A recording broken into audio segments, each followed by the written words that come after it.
Being an artist trying to make a living online right now can feel like a losing battle. Every search on Google Images or Pinterest just churns up loads of AI images, and when you're trying to make something real and meaningful, it can feel like a waste of time. There's always the urge to want to make something bigger, something better, something that'll stand out from the crowd. But the trouble is that often leads to burnout. I mean, don't get me wrong, I have a lot of fun making complex dolls. I have a lot of fun painting tiny details and making little accessories, but sometimes I just need to make something simple, just go back to basics and try something completely different. Just a bit of whimsy. I'm feeling autumnal. I work in a tiny space that doesn't get a lot of light, so I'm feeling the darkness. So this week I decided to make some miniatures, just some little animals, and I thought I'd start with a crow. So I already made a video for channel members going through the process of making a template. So if you want to see that, you can join at Orb Weaver's level for $2.99 a month. So I've sewn the pieces already. We have a sort of, don't know if you can see that, crow body shape and some wings. Initially I was going to needle felt something for the tail. I was going to just put some fluff on there, but I decided it needed something a little bit more structured. So I have made a little tail shape, and I'm not sure if that's going to work. This is all a bit experimental.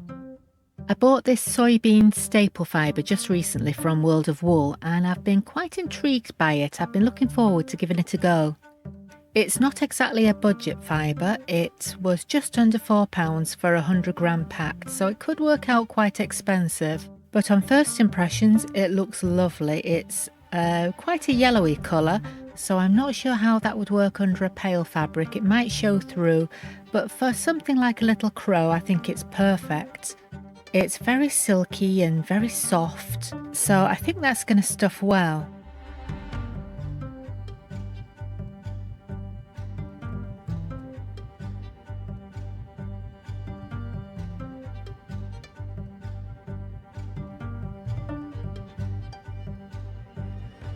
It's been a little bit tricky at first to get it to go into the little corners without going lumpy. There's definitely a knack to it, but as I kind of got going with it, I've got the hang of it and it's going in a lot smoother.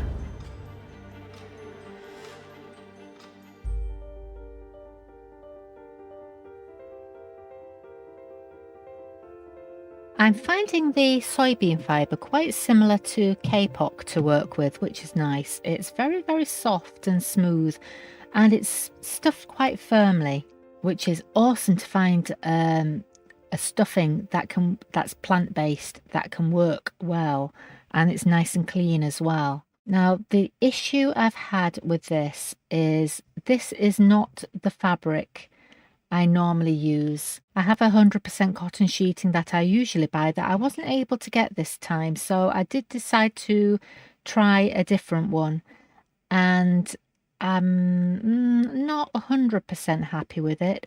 This is a bit thinner than my usual fabric, and the creamy colour of the soybean fibre is showing through. And also the other problem I've had is this. Because it's a lower thread count, the seams have kind of pulled away a little bit. It's still secure. It's not really fraying, but it's just the holes where I've sewn the seam are enlarged, leaving lighter spots of stuffing showing through. You can use a bit of fray stop along the seam to prevent that, which I didn't use. Maybe I should have done.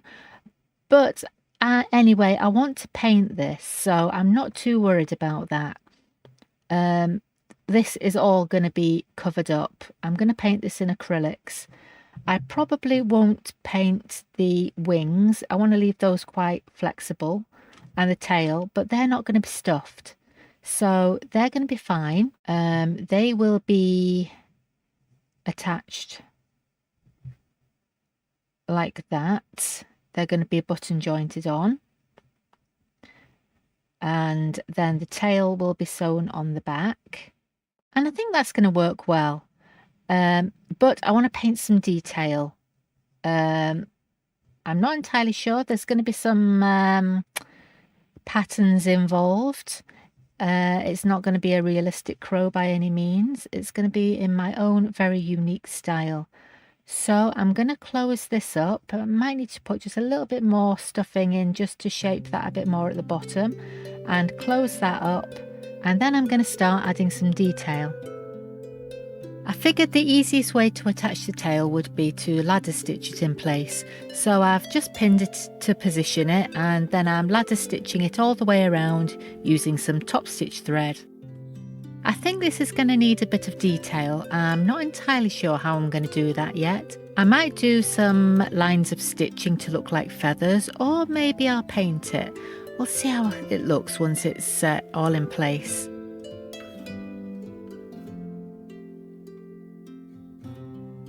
So I decided to do a little bit of hand stitching on the tail to add a bit of detail, and I've also done some feather detail on the wings, which you'll see later. I'm painting the body and face of the crow with some acrylic paint mixed with a bit of fabric medium, just so it sits better on the fabric.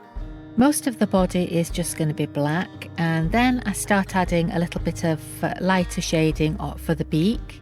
Initially I was going to do my usual button eyes, but I think I want to do something a little bit different for this one. Crows have this area of little short feathers on top of the beak that cover the nostrils and kind of catch the light, so I want to try and capture that with the paint.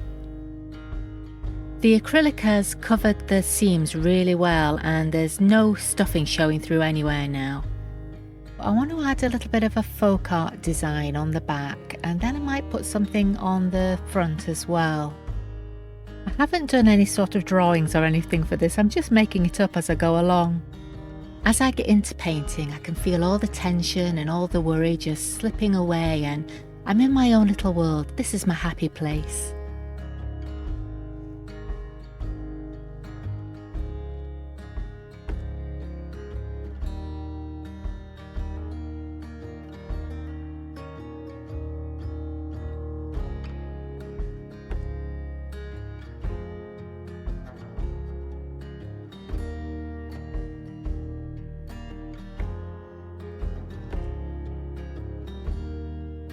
That's looking pretty cute. I'm starting to feel a personality coming through now.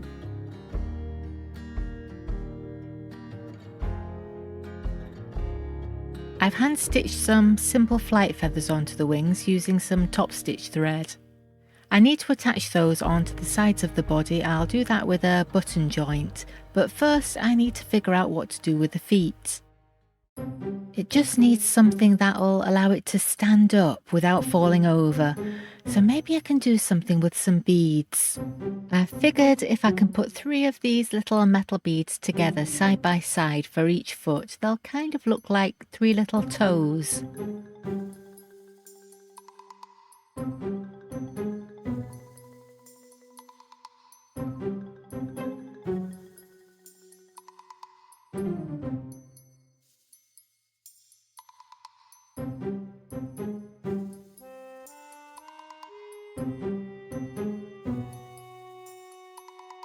I think that looks pretty cute, and it feels quite stable, which is the important thing.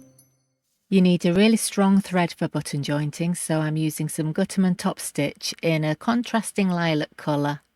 The thread goes through from one side of the body to the other side, then through the wing, through the button, and then back again to the other side. So both wings get fixed to the body with a single thread.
I get a lot of joy out of making tiny little characters like this. This was just what I needed to lift my mood.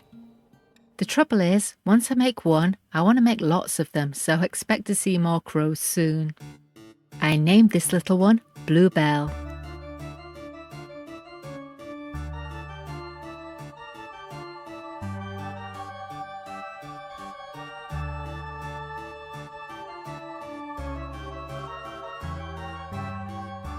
If you'd like to see more creepy cuteness, I think you're going to love this mushroom themed girl I made recently. So go watch that one now, and I'll see you next time.